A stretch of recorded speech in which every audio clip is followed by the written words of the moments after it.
Welcome everybody to this webinar today with myself and Sami from Komoot, and we've also got Luke here from BikeRadar. Jack. Jack, sorry. Jack, Luke. That's awful, sorry, but that is his surname, so I'm not too far off.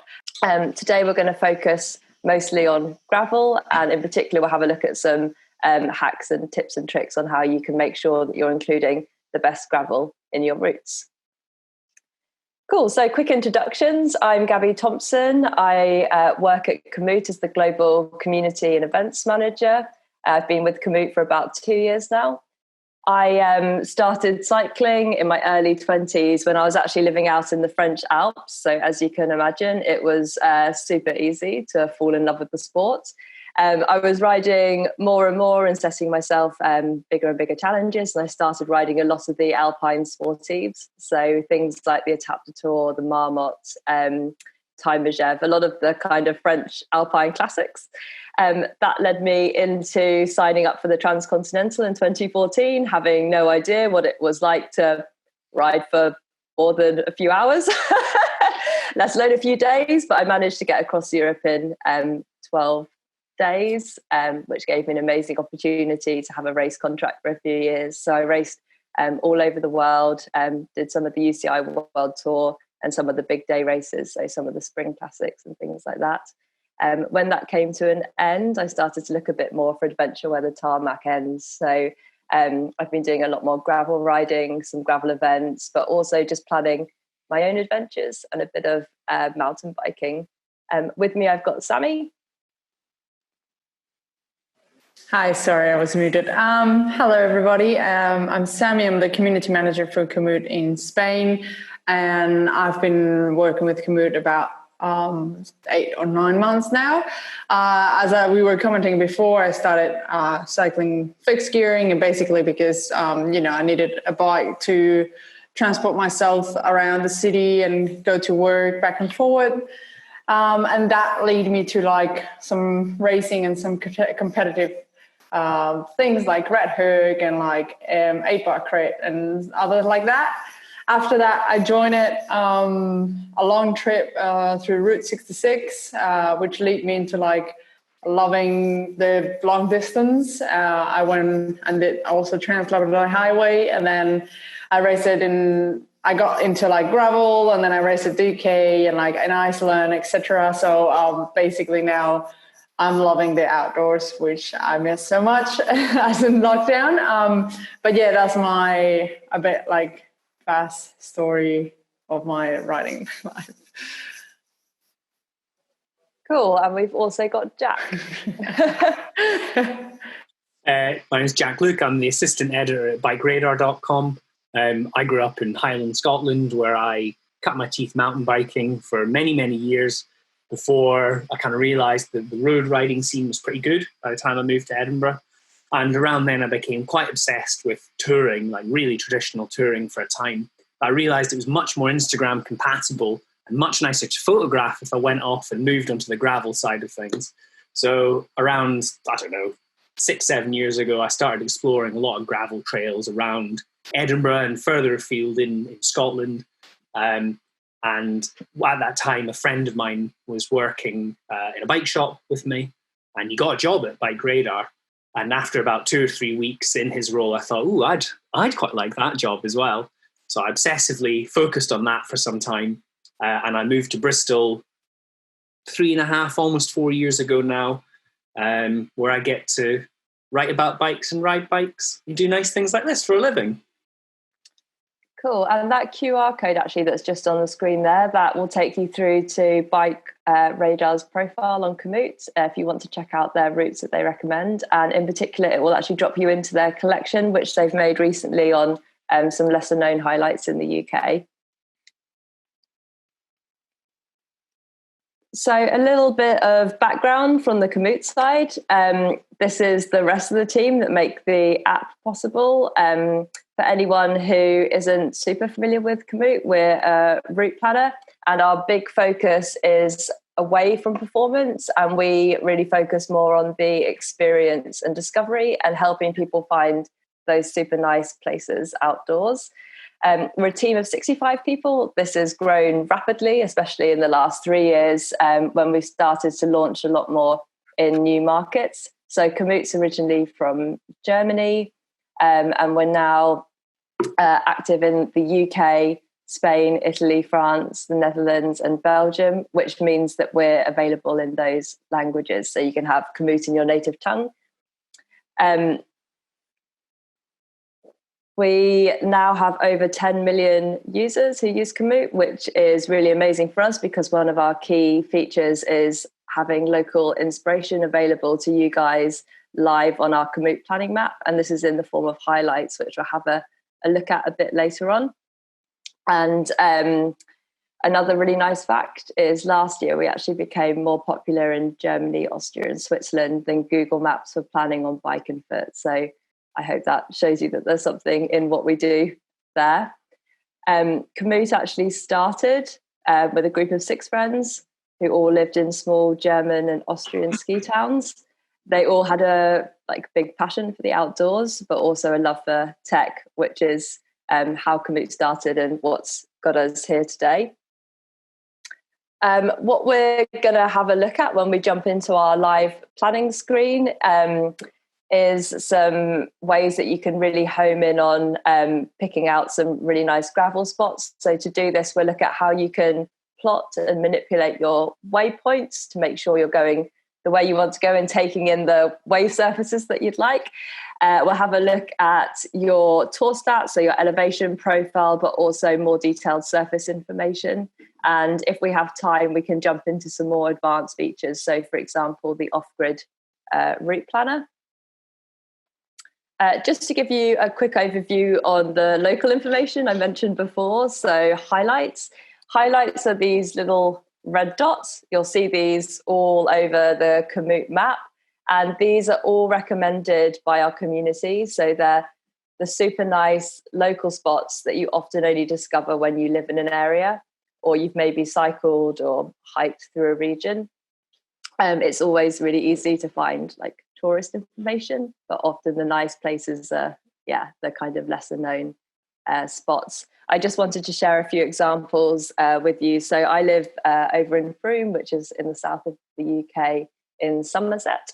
There's this double track, which is in the forest near where I live. You'd really struggle to find it, to be honest, but thanks to it kind of being pinpointed on the map, if you're in this area, you can plan this into your route, and there are miles and miles of this beautiful double track running through the forest. You can spend all day cycling around there, and there's also some super nice sections of single track just off the side. It doesn't have to be trails or roads. It can also be just places that you want to include in your ride. So for example, cafe stops that are really bike cycle friendly. This is Palace and Pasture. This is actually a huge barn on one of the farms down this way, and they make their own ice cream. So they milk the cows and they turn it straight into 12 amazing flavors of ice cream. They've got loads of bike racks outside the front. You can turn up, leave your bike and sit in the sun and eat ice cream, or you can go in the winter covered in mud, sit by their log burner and have a hot chocolate. So those kind of nice places that you want to go as a cyclist. And there's a couple here from that are local to Sami. Sorry, I was answering the question. That type of highlights are basically the ones that I most like because they're just, for example, the nice off track out Girona is just, the side track that doesn't take you into the main roads and it doesn't take you into the most lights and everything. So you can take that track off the town and it just takes you 5 minutes to get out. And that's sort of the nice, it's a segment as well, if you could see it. So it's it's not just a point and a reference, it's just a big long track. I think it can actually take you until maybe 200 k's off town. But it's really cool. And then the other one is gravel gold, as you could see, there's people having fun there. And basically Girona became a bit like the gravel Mecca now of Spain. So So yeah, that segment is just like a perfect gravel talk, like to go through. So I will call it gravel gold. Nice. And so Komoot, you're on web, but also on your mobile, which is super nice. So it's really easy to replan on the fly. If you suddenly decide that you want to reroute yourself back home, or equally, if you want to stay out longer, you can plan on your phone. You can pop your phone on like a quad mount on your bike, something like that, and just navigate with a turn-by-turn voice navigation, almost a bit like a sat nav. Or you can connect to your bike computer. Komoot connects to most bike computers out on the marketplace. But in particular, we have really nice advanced integrations with Wahoo and Garmin. And you can sync with Bluetooth Connect or Profile Connect, which means, again, you can get yourself out of trouble, you can replan on your phone, and you can sync, and there's no need for a computer.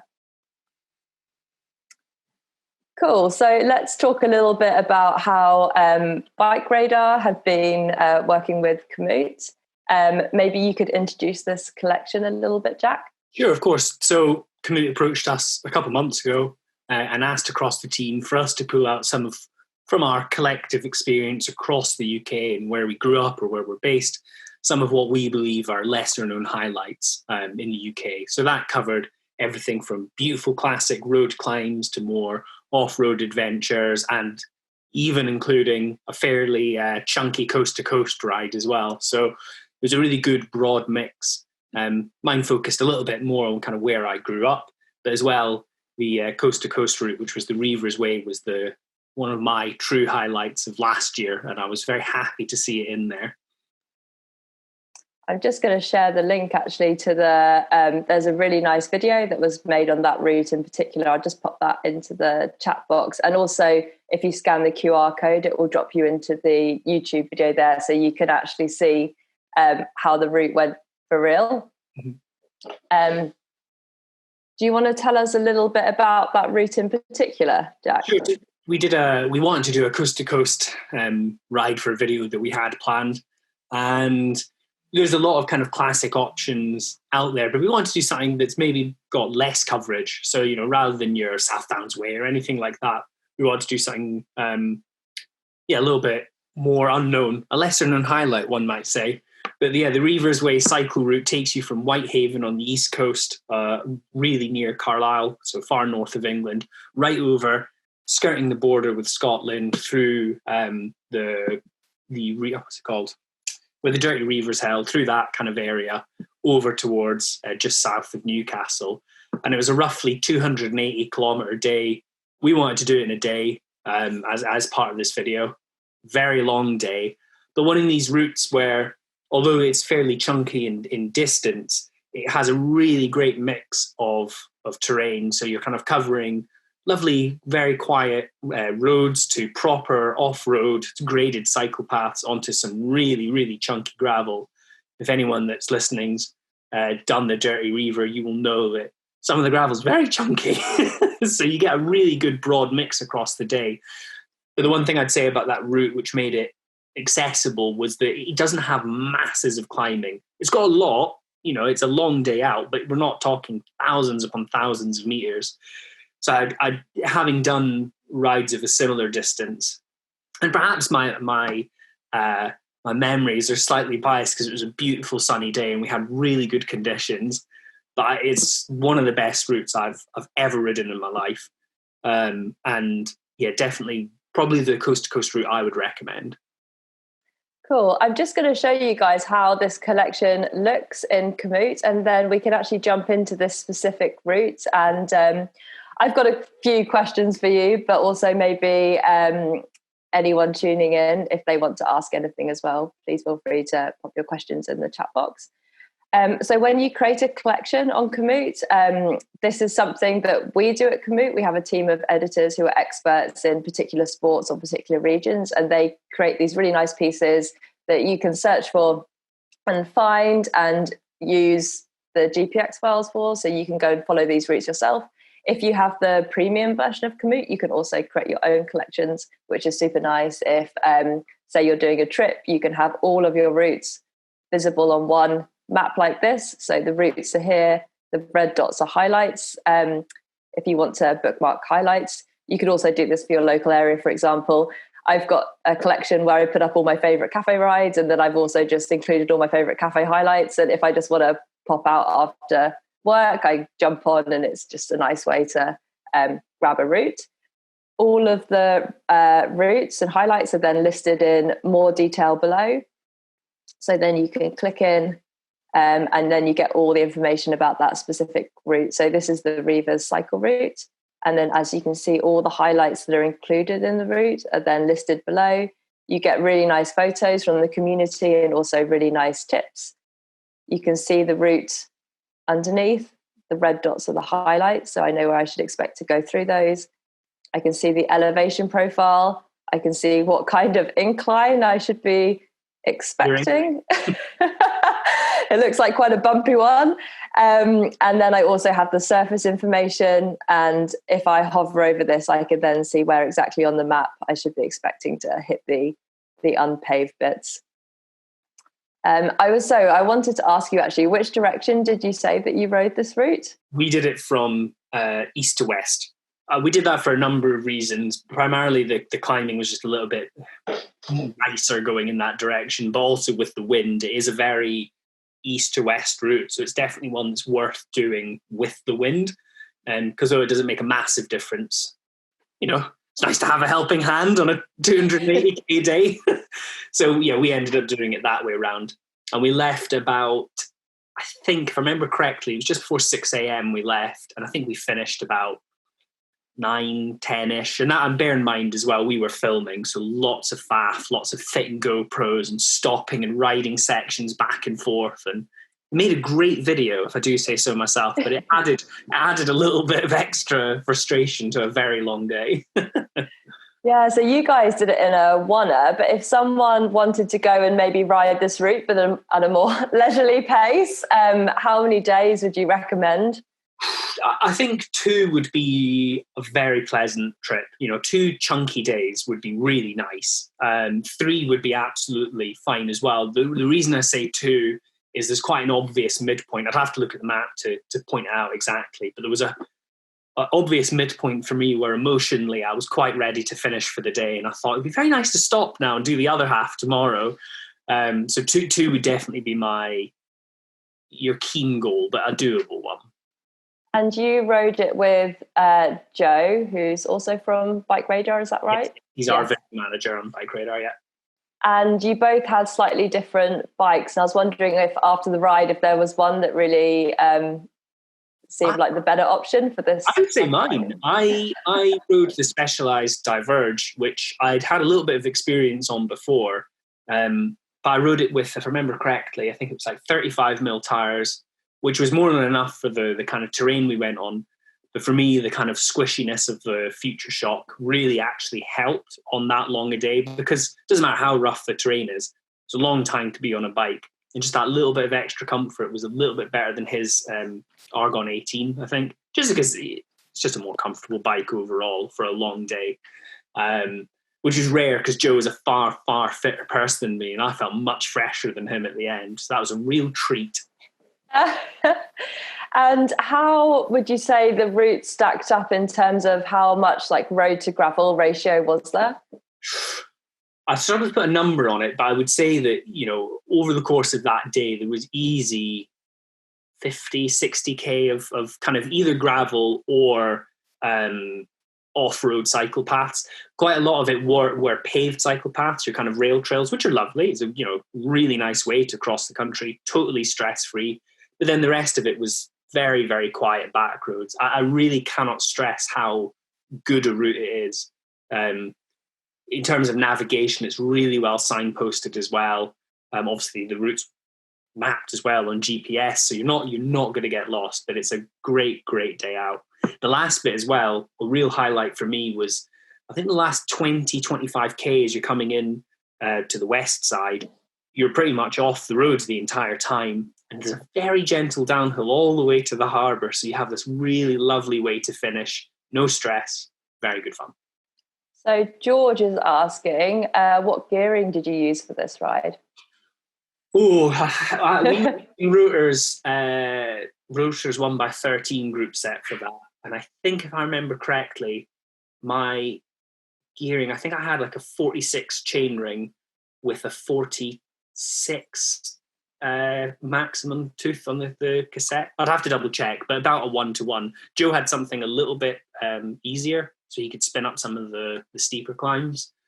Probably a slightly better choice on his part there, just for a couple steep hills where I didn't want to be out the saddle grinding away, but I prefer the slightly closer stepped gearing, so for me that was about right. I probably wouldn't do that one fixed. I spend quite a lot of time riding fixed off-road these days. I think that is definitely one I'd opt for gears on. Yeah, it looks like you also got some fast gravel descents in that route. Very fast. Very, very fast. Through the Kielder Forest. I remember what it's called now. The Kielder Forest where the Riever is held. The big, wide open, proper forest roads. You know, they're not just kind of fire roads. Very well maintained, kind of like a hard packed gravel for the most part. But because some of the ground is clear felled, you get a really clear view ahead of the trails ahead. So you can really bomb the descents pretty quick. And when you're trying to make up time on such a long day, it's pretty tempting to hammer it a little bit on the descents. How much time did you guys took to complete it? I think our total moving time was maybe something like 13 hours or something. I think that was 12 or 13 hours. But I think our total time out was quite a bit longer just because of all the filming and messing about. I think realistically, if you were going at a pleasant pace but still want to do it in a day, I would give yourself between 12 and 15 hours. It's really long when I say it now. I can't even think about doing a ride that long. I think the longest ride I've done in the last month and a half was an hour and a half or 2 hours. Yeah. It looks like you guys really lucked out with the weather, actually. I think I saw some footage of you dipping your helmet in a stream, trying to cool down. I mean, I grew up in Scotland, so being in the southwest of England feels tropical in comparison. So I suffer in the heat at the best of times, let alone in Girona. You can imagine what I'm like. Oh my God. Yeah, we're really lucky with weather. Yeah. How do you think the route would be to ride in like winter or wet conditions? Wet, you'd probably be okay. I think off the top of my head, there's a few sections which go around the skirts, kind of like fields, the more field tracks. I actually probably, for the most part, drains fairly well. So I think wet weather would be okay, albeit a bit grim. I would say the bit through the Kielder Forest is fairly exposed, and you are very remote there. There's no phone signal for quite some time. If it's bad winter conditions, I'd probably caution against it. It wouldn't be the most fun way to do it, put it that way. Yeah. Okay. And so do you usually ride these kind of distances, or was this like a real challenge for you? That was a real challenge at the time. I have ridden distances like that, but I'm not one of these people that can consistently do it again and again. I've done some really long days, but that was a real highlight of last year. You know, it was really satisfying to do it. We made a really great video. I had such a nice day out with Joe, and as a kind of achievement for me, it was great. It was really good. I think in that as well, you know, I've ridden a couple centuries, but that was one of my fastest centuries as part of that. So that was really nice for me as well. So, did you manage to steer clear of bonking or? Yes. Yes. I consumed a truly disgusting amount of food on that day. But, you know, anyone, yourself or anyone else that's done long distance stuff, half of the challenge is learning what works for you in terms of fueling. When I first started riding longer distances, even touring, you know, I focused more on your kind of sweets and carbs and the thing that, you know, you would kind of be drawn to. But I don't find I fuel quite as well off of that. And I things like more fatty things like cheese sandwiches, which sounds insane, but for me, I find it fuels me really well, and I feel much better for it. So as time's gone on, that definitely helps. I'd say though, like to go back to your question on doing it over multiple days, on reflection, I think to enjoy that, not push yourself, I think definitely the 2 days would be the way to do it. But as your highlights would probably show, it's a beautiful part of the world, and to split it up over like a more traditional tour. It would be an amazing adventure in itself. It's a really, really nice part of the world. And also, we had a situation with cars, which meant we were very lucky in that we didn't have to use the transport. But if I remember correctly, there is actually a train from the east side to the west side, with maybe like one connection in between. So you could realistically do it with just public transport as well. Cool. Easier to avoid the midges. May. Around then. Yeah. Okay, well, I thought what we would do now is we'll hop into the route planner, and maybe we can plan a route around your local area, and we can have a look at some of your local gravel. Mm-hmm. So you're from Bristol, is that right? Yes. Living in South Bristol. BikeRadar, our team is mostly based around Bristol. Okay. So what I've done is I've set the map so we're over in Bristol at the moment. When you jump into the planning screen, what I like to do is first pick my start point, which makes sense. Are you happy to restart maybe around here, just above Ashton Court? Sounds perfect. Yeah. Very, very close to where I am. I think about 10-15 minute ride. Very lucky where we are. We've got really good riding close on our doorstep and a lot of gravel, as we'll find out. Yeah, because being in a city, actually, do you find that it's easy to escape and actually do that kind of riding from your doorstep? For Bristol, it is. It really, very, very lucky. It doesn't matter really where you are in the city. It's always quite easy to get out here. And particularly Ashton Court, where we're focusing on just now, is this real mecca for there's really good mountain bike trails there. You know, amazing to have that so close on your doorstep. But yeah, it's great. I mean, I was spoiled where I grew up. But even the quality of the riding here is superb. Nice. So once I've selected a start point, the next thing that I usually do is select my sport type.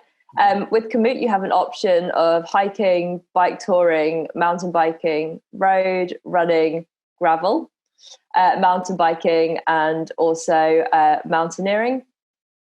So what I would do is select gravel riding, and this just changes the algorithm. So we have a specific gravel algorithm available on Komoot, and what that will do is it will pull your route onto small lanes where possible, cycleway, and also off-road segments which are suitable for a gravel bike. So, for example, bridleways and some single track, but it will pull you onto single track that's got a lower grading than if you selected mountain biking, for example. One thing you can do if you're fancying something that's a bit more challenging and you live in an area where the mountain biking is not too hardcore, you can always check out the mountain bike option. You can look in detail at your route and you can decide if you could ride that on your gravel bike, for example, because then it will often pull you a little bit more off-road. This isn't recommended if you're in the Alps or somewhere where the mountain biking is a bit more extreme. But if you live somewhere where you know you might be able to ride the mountain bike stuff on your gravel bike, it's often a nice way to pull in some extra gravel. But we'll go for gravel riding today. The second thing that I then do is start to look around and look at the highlights. So all these red dots, these are all local recommendations. I don't know if you can spot any there, Jack, that you would recommend that we take in today. Let's head northward first, and let's go for Abbott's Pool, which is a good hub where lots of stuff kind of starts off from there. That's a lovely spot. Okay. Well, so a popular swimming spot as well. Have you been swimming there? I haven't been swimming, but I've seen plenty of people swimming there, and it is very lovely. So.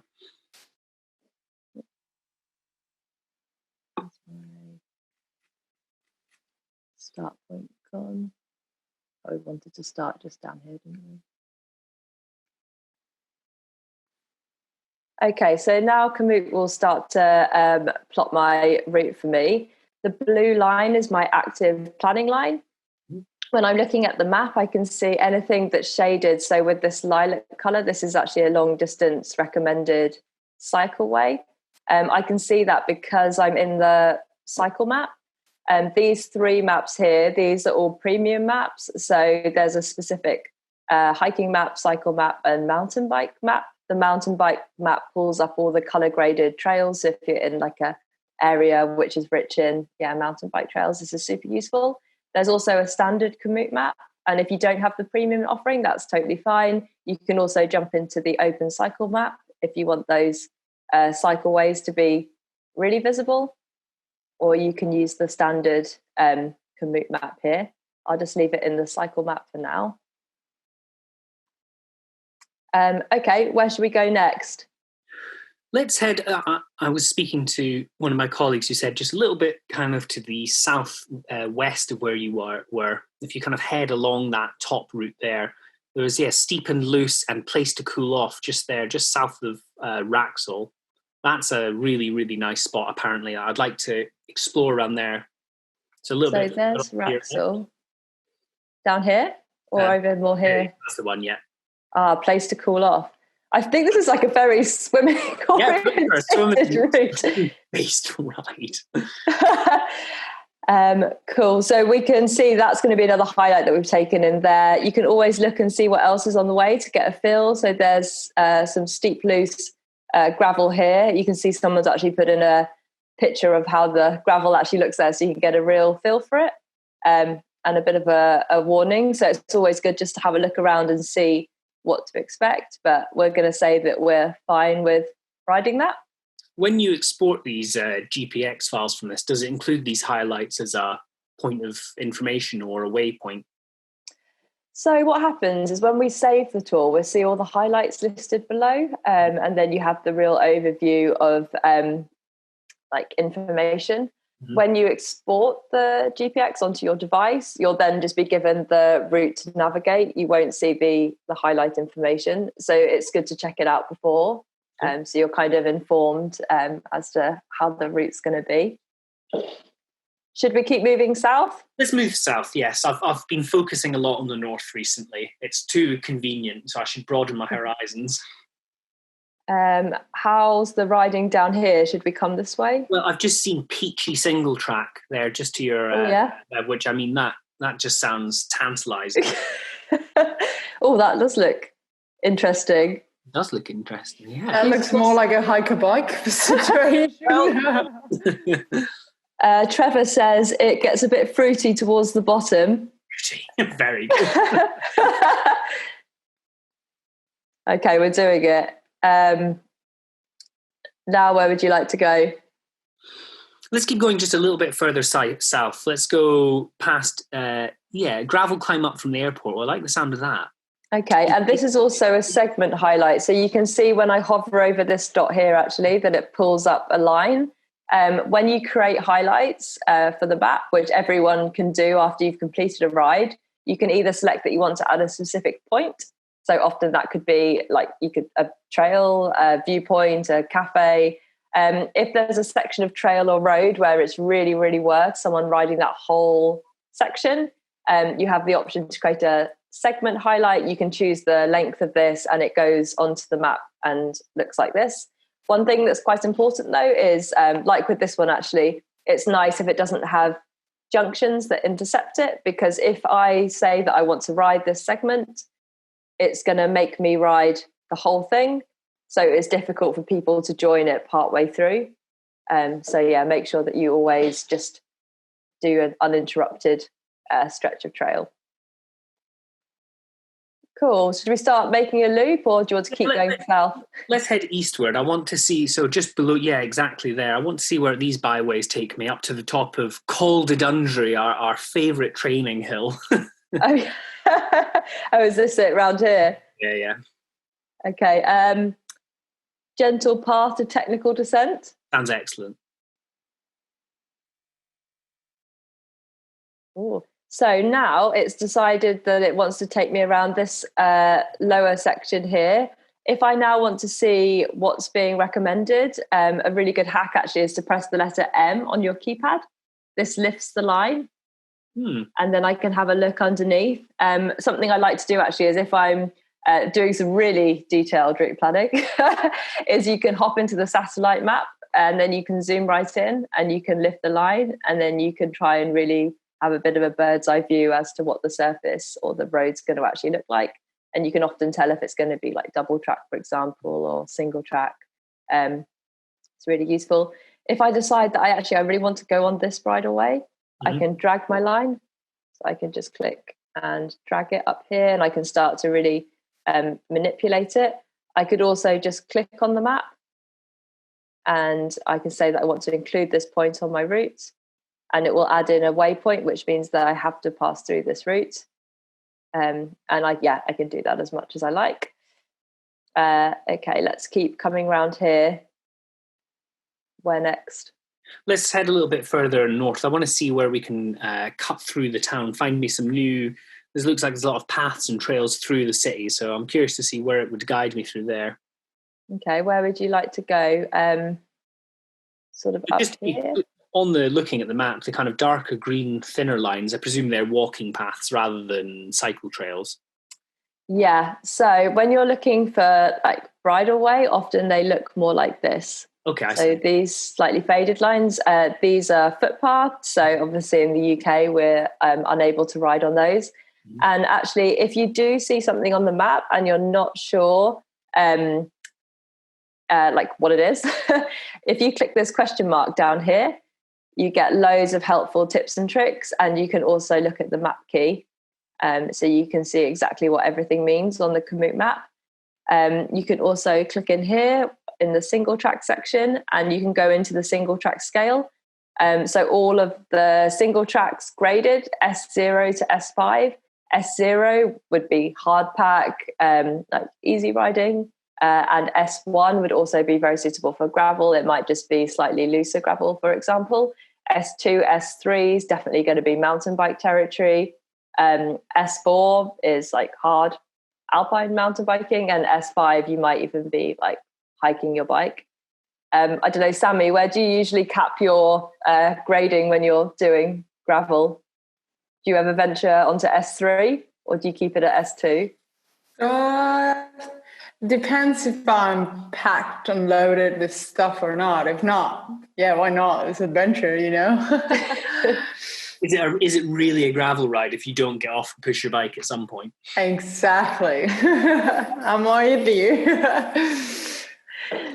So yeah, depending how adventurous you feel, you can check out the gradings, and you can see those as well when you're scanning here. So we can see that it's going to be street at this point and compacted gravel. Let's see if here we go. So we go onto a bit of single track here, and this is graded as S0. So we know this is going to be totally fine, but it gives you, this is S1. That might be a bit more interesting. It gives you a really nice opportunity to check out like really what to expect. And before you go riding, it means you can take stuff out or add stuff in. There's a route warning here. So we can see there's a little extra bubble that's popped up there. So I can see what that says. It says, the surface of the segment of your tour may not be suitable. So again, you could see exactly where that is on the map. So that's around here. I can use that M button. It looks like it is going to be bridleway, but I could always jump into the satellite and zoom in and try and see like why that might be like an unsuitable way type. It might just be like slightly rockier, for example, something like that, but you'll get those warnings. If I'm manipulating my route quite a lot and I'm like really dragging it around and I accidentally drag myself onto a footpath, I'll also get a route warning, and it will say that some sections of my tour are unsuitable for riding, or I'm not allowed to ride. Again, I could then like home in on that section, and I can make sure that I take the footpaths out so that I don't have like frustrating sections of my ride where I'm having to walk. We'll close the loop off. We'll keep it a lockdown friendly loop. So perhaps heading a little bit further north back towards where we were, maybe around an ROC post. I know what they are. That's very nerdy. I'm amazed. That's an old Cold War outpost thing that someone's added as a highlight. I like that a lot. Let's maybe head just straight back up to Ashton Court and see where it routes me on the nicest of the back roads. Well, what I could do is once I've started to make my loop, if I'm happy for Komoot, just to use the algorithm to take me home, I could click in here and switch it to round trip. and then it will complete the loop for me in the way that makes most sense. I could then decide if I wanted to drag this out, for example, because I've got like a little funny out and back. There we go. That's a nice looking loop. I can then also zoom in and see if there are any highlights along here. And if there are, I can also just click in and have a look. What you'll find is some highlights appear to be larger on the map. This is because I've chosen the gravel riding algorithm. So any gravel highlights will be more prominent, but also more popular highlights will be more prominent. So when you complete a ride, Komoot will ask you to vote for highlights so you can say yourself if they're useful or not. You can also add your own photos and your own tips. So highlights really start to get populated, so you can get different people's photos from different times of year and different people's opinions. So you can really see if a highlight's for you. The smaller highlights might just be highlights that are either new, so they haven't been upvoted so much yet. They may be less popular highlights, or they may be cycle highlights, which we still show you because even though you're gravel riding, you probably still find the cycling highlights interesting, but we just make them slightly less prominent. So this one we can see here is a cafe. It's a mountain bike highlight, which is why it was a bit smaller. And it looks like it's only been recommended so far by one person. But that's interesting to know. We might want to include that on our route as a nice cafe stop since we're cycling right past it.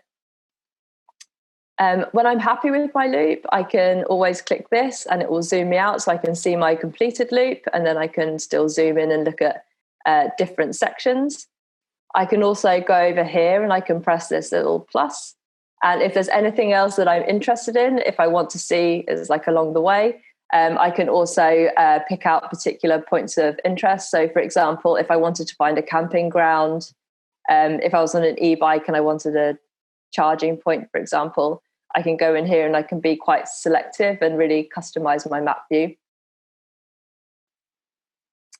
When I'm looking at my elevation profile, do you think that this is like the best way to ride this loop, or would you ride it the other way around?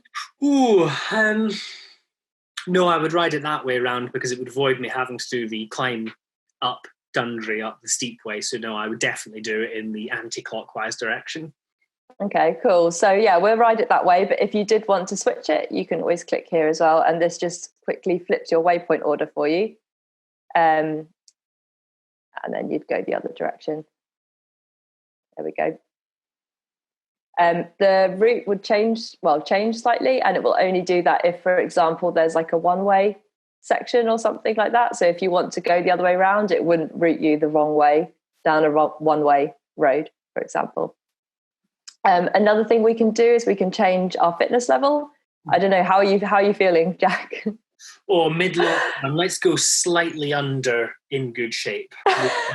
Ever so slightly down. Really? The average is fine. I'm an average guy. Okay, so Jack's feeling average. And this will just change the length of time that it will estimate that it will take you to go out and complete this loop. If you're new to the sport, you could put yourself right down as being a couch potato. Or if you feel like you just want to go for, I don't know, like a family cruise or something, you can do that. And you can move your way up. So, I don't know, as the season goes on, maybe you start to feel a bit more athletic, right up to being pro, maybe in the middle of the summer. Cool. And then underneath, you can see your tour stats. So the estimated time there, the distance, the elevation that we should expect to encounter. You'll also get a little bit of advice from Komoot. So this is classed as a difficult ride, I think, because the time we're going to be out and also the amount of gravel that we've included. And also because we've got this route warning, it's also warning that we might have to push our bike for a tiny bit of this tour.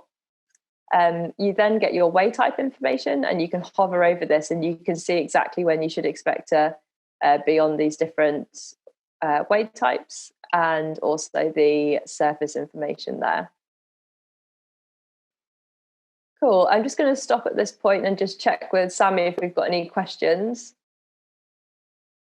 or we can just keep going. Yeah, keep going. I've just been answering all, and you've been answering like all of them as well. So it was perfect. Cool. Another really nice feature, and this is a premium feature, but Komoot can also show you the weather forecast for your ride. So if we were going to go riding now, we can say that we're about to set off. And I feel like this could have influenced something like your Reavers trip when you were saying about the wind. Mm-hmm. We can see what to expect. It's really sunny at the moment, so Komoot's warning us that we need our sun cream and our sunglasses. But wind, for example, if we were particularly interested in, you can click show more. It puts it as a nice overlay on your elevation profile like that. And we can also see the wind direction on the map. So again, it's like another good option if you wanted to like flip your waypoints, which is probably more appropriate for point to point, because I feel like on a loop, there's no escaping the wind. But I'm very lucky. It's been sunny for seemingly ever now, which is great. So it has, hasn't it? Cool. Is there anything that you wanted to change or ask about your route, Jack? That looks absolutely delightful. I think I may well even do it after school today when I get to go out and play on my bike. Great. Okay, we'll save it.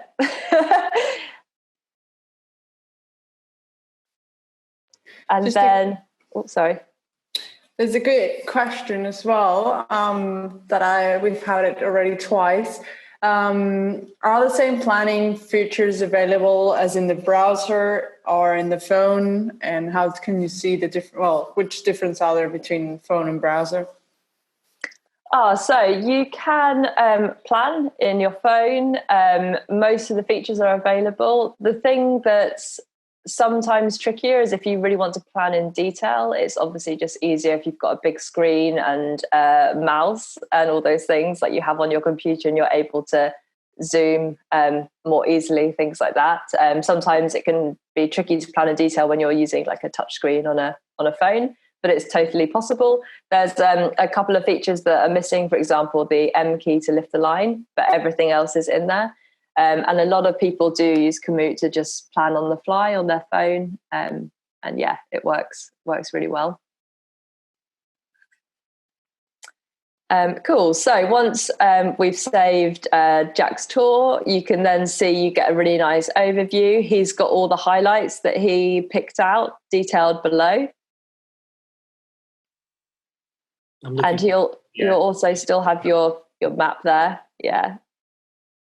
So this is actually like super nice if you also are trying to like entice people to join you, because you can send this to people as a bit of a teaser and be like, hey, let's do this later. And they get a real nice feel of what to expect. You can hop back in and you can edit your tour. You can invite people to join you. And if you do this, you can just click. If they're already in Komoot, you can just search for them there, or you can generate a link and then you can just text or email, whatever you like. And people can jump in and they'll see this overview. And it's only if they want to take the GPX that they need to join Komoot, but they can join the free offering and it takes 2 seconds. Yeah, just a quick comment on that. They will always see it if it's open and not private. I don't know if you said that. So if you start to invite people, your tours automatically switch to being public on your profile. All tours are automatically private. Is that what you meant, Sami? Yeah. All your tours are automatically private. So yeah, just bear that in mind. But yeah, you can plan away and you can keep loads of stuff private and just share the things that you like. Same with your completed tours. You can do a replan. And if you click on this replan feature, you can either select the starting point. If you do this, I could just type in my home location, for example, and the Komoot algorithm will plan the extra bit of the route for me to take me onto the loop. So I could ride from my house around the loop and it would take me a nice way back home as well. Or I can be more specific and I can open the planner and then I can really manipulate the route any way that I like. It will save the route as a duplicate. And when I'm planning, my active planning line will still be the blue line that I can see, but underneath it leaves a red stencil of the original route. So I've got a really nice comparison of sort of my plan A, plan B, and then I can save them both into my profile. I can share on my social channels, or I can also take an embed here for like a website or a blog. And I've got the export to GPS device here as well if I want to take the GPX file. And equally, if I want to import I can click here and the import button's just up there. Cool. I'm looking forward to hearing back on how this tour goes. Have you ridden a lot of these sections before? I actually haven't. I do a lot of the gravel stuff to the north and around Abbottsley and stuff where we started that route. But around the south side, and as you're beginning to get into the Mendips, Dundry, I just always stick to the roads around there. So genuinely all new ground for me around there. Oh, nice. One thing that's nice as well is, here we go. I picked out a highlight earlier, actually, just to have a look at, because when you click on the highlights, you can select that you want to see more detail. And if you do that, you can then see the bank of photos. So this Belmont Hill Fire Road has been ridden by, recommended by 5 riders. There's 6 photos in there, a couple of different tips. You also get given a little overview on the date that this segment's most ridden. So I can tell quite often it's like quite clear if something is something that's for the summer or for the winter, which is obviously really important on your gravel bike. There's a lot of stuff you can ride in the summer, which is actually really challenging if it's really boggy in the winter or just a bit unpleasant. And then it also pulls up a load of smart tours for you. Most of these start at public transport points, but it'll give me a load of selected routes, or I can plan my own tour taking in this highlight. And with these as well, I could click into these tours and I can have a look, and if it's something I want to ride but alter, I can always do that replan feature. Same actually with if you come across tours from other people that you really like the look of, you can also create a copy of their tour, save it to your profile, and you can do the replan to edit it to start from your home address, for example. Cool. Do you find it useful following other riders in your area? Do you ever? Yeah, we can definitely see what people are up to, and there's those that have been here far longer than me in Bristol, for example, who know all these places, and obviously they can be highlighted through the highlights that you showed there, but also just people you trust to do the same sort of riding that you enjoy. It's always good to keep an eye on what they're up to. So yeah. Cool. So we've got 5 minutes. I thought I might also just quickly jump in here and show you the Discover tab. This is a nice way that you can also just search for routes or also for collections. So you saw the BikeRadar collection earlier. You can also click in here and you can browse routes, like particular routes and topics. So if you're looking for some inspiration at the moment, I guess it's nice to just do some browsing and dreaming. Yes. You can go in there. You can also just, when you're in the Discover tab, you can search for your location and your sport type. And again, it will bring you up some suggested routes and also some suggested collections. So if you're in an area that you don't know too well, this is a nice thing to do. But equally, you might find some new routes around your home turf. If you notice that you don't have the Discover tab, all you need to do is jump into the settings section on your profile, and there's a little tick box that says Enable Discover, so you can select that to make sure that you've got it available for you.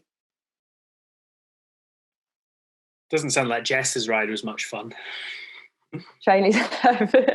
Yeah, so you might not want to take this one to coffee. It looks like she's just done an out and back, actually, doesn't it?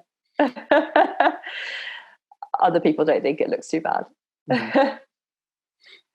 Mm-hmm. What you'll find as well is when you're on your profile, if there is things that you come across that take your fancy, collections or routes, you can always bookmark them and highlight so they go into your profile. So for example, it's really nice to have a bank of bookmarked highlights that you, kind of bucket list highlights that you might want to take in. Also, you can see all the highlights that you've created yourself. So these are all the ones that I've taken time to upload and recommend.